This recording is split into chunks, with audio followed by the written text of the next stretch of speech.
Tere tulemast Musta kassi taro lugemisse jäärad. Siit tuleb lugemine teile nädalaks 20–26 juuli. Ma olen teile siia valmis pannud 7 kaarti ja vaatame, mis neil kaartidel teile siis selleks nädalaks öelda on. No kallid jäärad, teie nüüd ootate hirmsasti midagi või kedagi. Ja mulle tundub, et te ootate kedagi. See esimene kaart siin on sauade 3 ja sauade 3 on ootamise kaart. See on pingeline vaatamine silmapiiri poole, millal ta juba tuleb. Ja et see keegi on, keda teie ootate, näitab kõrval olev karikate 2. Minu jaoks on see hingesugulase kaart. Aga ta on ka armastuse kaart, armumise kaart, partnerluse kaart.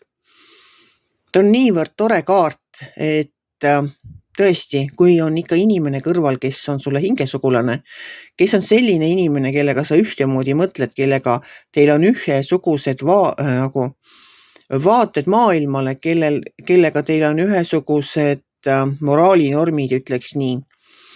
Näete asju ühtemoodi, teid huvid on võib-olla sarnased, no mitte kõik 100% ei peagi olema.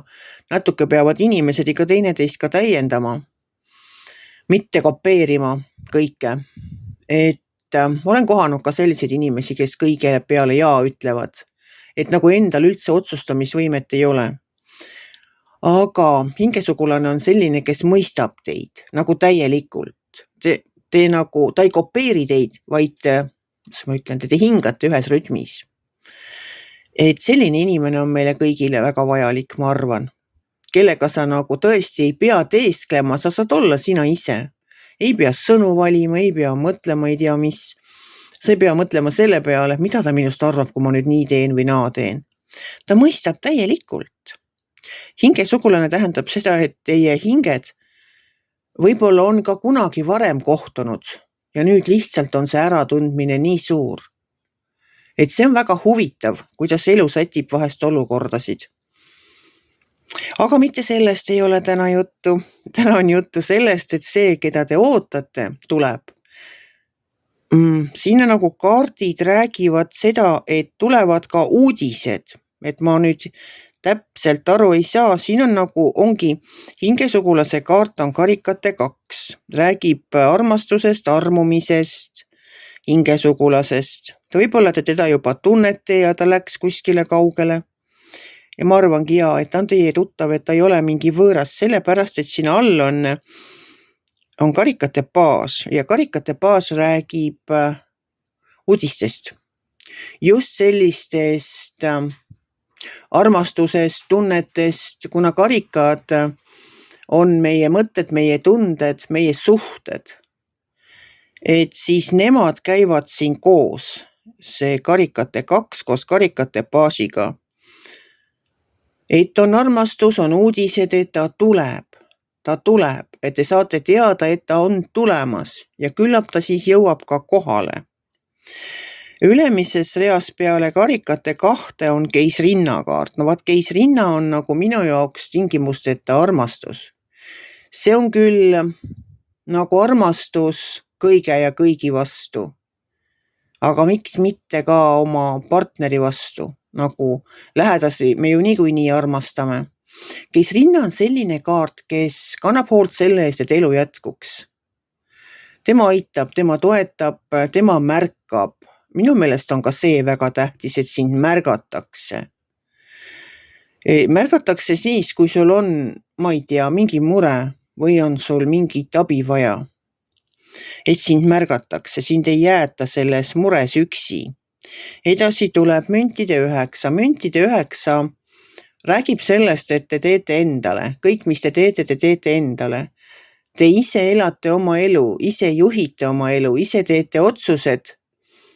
Me teemegi ju kõik iga päev otsuseid, suuremaid ja väiksemaid. See kaart ise ütleb nii, et sa oled oma elulaeva kapten, küürid teki ja juhid oma laeva.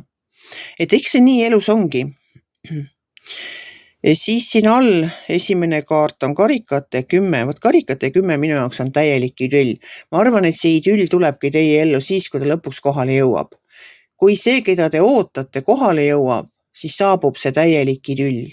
Vikerkaar taeval, ema ja isa vaatavad, kuidas lapsed õue peal kuskil mängivad, kodus on kõik korras, tööga on korras, ühesõnaga kõik on korras, teil võib-olla ongi see ainuke üks pusletükk veel sellest täielikust idüllist puudu, see, kes tulemas on. Nii, sellest karikate baasist ma juba rääkisin ja siis on teil siin veel müntide kuus. Vaat müntide kuus on selline kaart, mis ühtepidi räägib sellest, et kui teil on, siis te võite jagada, teha mingeid pisikesi kingitusi, kindlasti võtate ka tema, kes tulemas on, kingitusega vastu. Aga kui teil on vaja midagi, siis te võite seda ka küsida. Lihtsam loomulikult on anda, kui abi küsida. Et eks te ise teate, kui hädasti teil vaja on, aga ma tahan seda öelda, et te kindlasti ei pea häbenema. Ükskõik siis, mida teil vaja on laenu võtta. Nõu küsida, ma arvan, et seda me ei häbene. Eks laenu võtmine, kelleltki millegi palumine on alati väga raske. Ma olen rääkinud, et kunagi oli mul elus väga raske periood, et mul ei olnud isegi ahju kütmiseks puupilbast. Ja oli ka siuke, ta ei olnud veel õnneks talv, aga oli siukene sügisene aeg väga raske.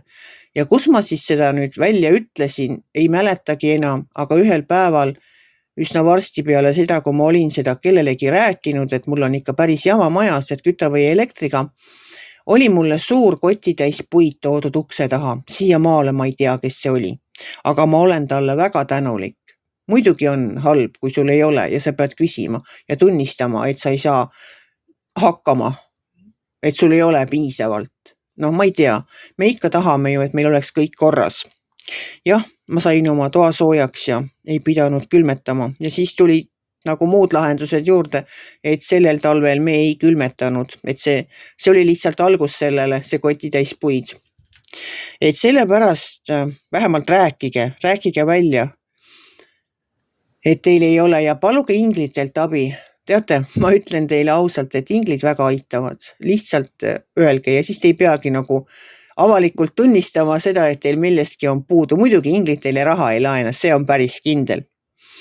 Aga väga palju asju võivad inglid teile küll teha ja ma tahan siia öelda veel seda, et inglid ei saa meid aidata, kui me neid ei palu, sest nendel on keelatud ilma palumata meie ellu sekkuda.